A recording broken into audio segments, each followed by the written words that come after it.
Assalamualaikum warahmatullahi wabarakatuh.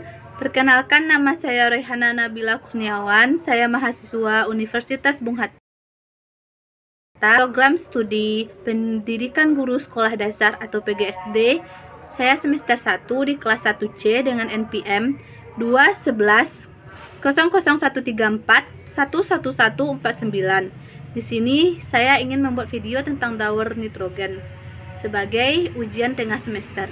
Baiklah, di sini saya akan menjelaskan apa pengertian dari nitrogen, apa pengertian dari daur nitrogen, dan apa saja komponen tahap-tahap dari daur nitrogen. Nitrogen merupakan salah satu unsur yang esensial di bumi. Esensial itu berarti sangat dibutuhkan di bumi. Karena sangat dibutuhkan, maka nitrogen memiliki beberapa manfaat.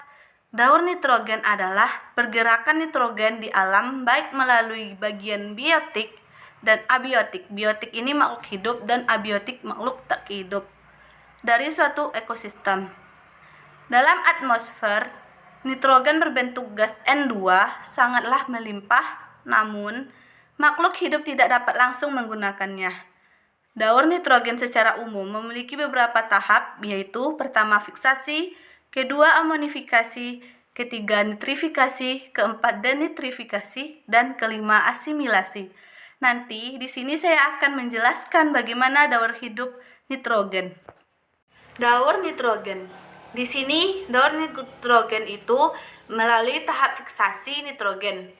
Dari fiksasi nitrogen yang ini, dari fiksasi bakteri nitrogen. Dalam melakukan tahapnya, maka diuji oleh tanaman polong-polongan yang dimana memiliki bakteri yang disebut dengan rhizobium, dan penggunaan enzim nitrogenase Cyanobacteria dilibatkan untuk mengubah gas nitrogen ini menjadi amonia. Dalam proses ini nanti terjadi perubahan enzim yaitu nitrogenase Cyanobacteria diamonifikasi. Tahapan kedua yaitu amonifikasi.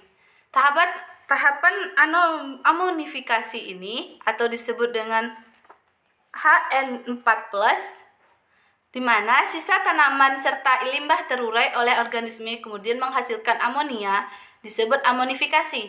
Mikroorganisme dalam tanah akan mengurai bahan organik yang mati untuk dijadikan energi dan menghasilkan amonia serta senyawa dasar lainnya sebagai produk sampingan.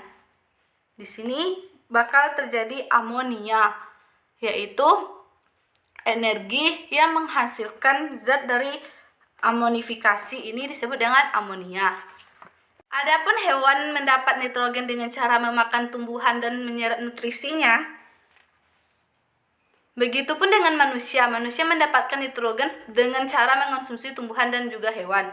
Jadi proses amonia itu berarti memerlukan tumbuhan dan memerlukan hewan untuk bisa dekomposer, yaitu dengan cara penghancuran.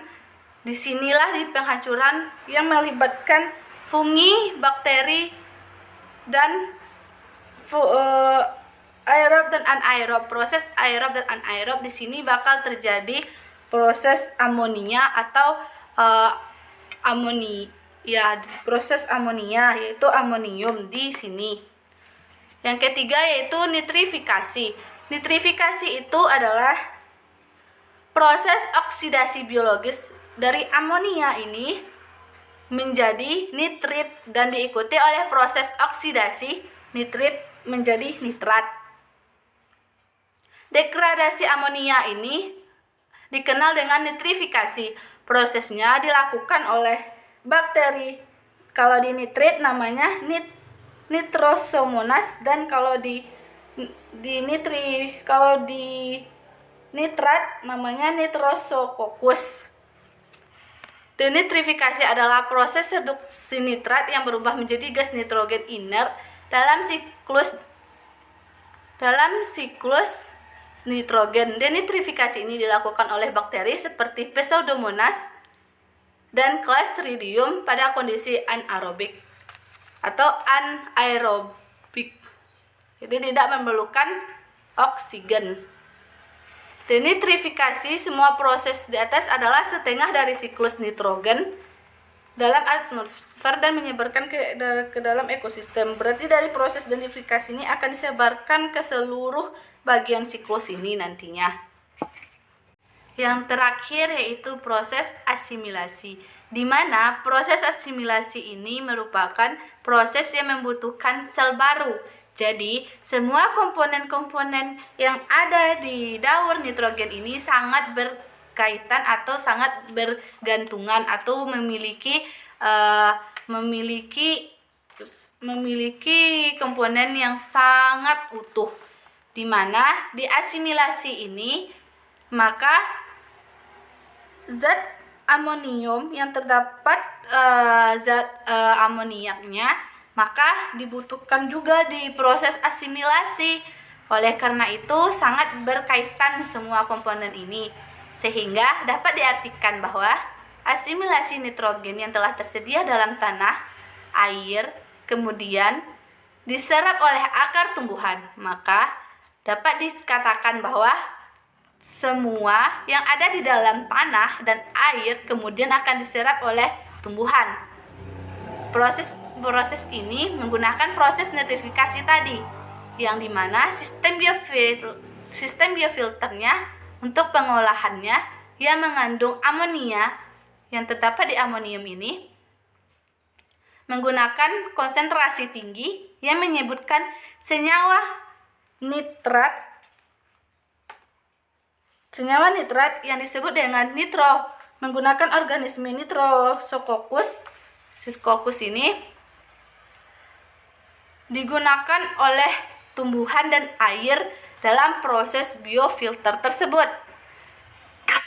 Namun bukan air dan tumbuhan saja, tetapi dengan seluruh mikroorganisme dalam proses biosintesis tersebut. Berarti menggunakan semuanya, termasuk menggunakan fungi, menggunakan aerob dan aerob untuk menghasilkan nitrogen organik.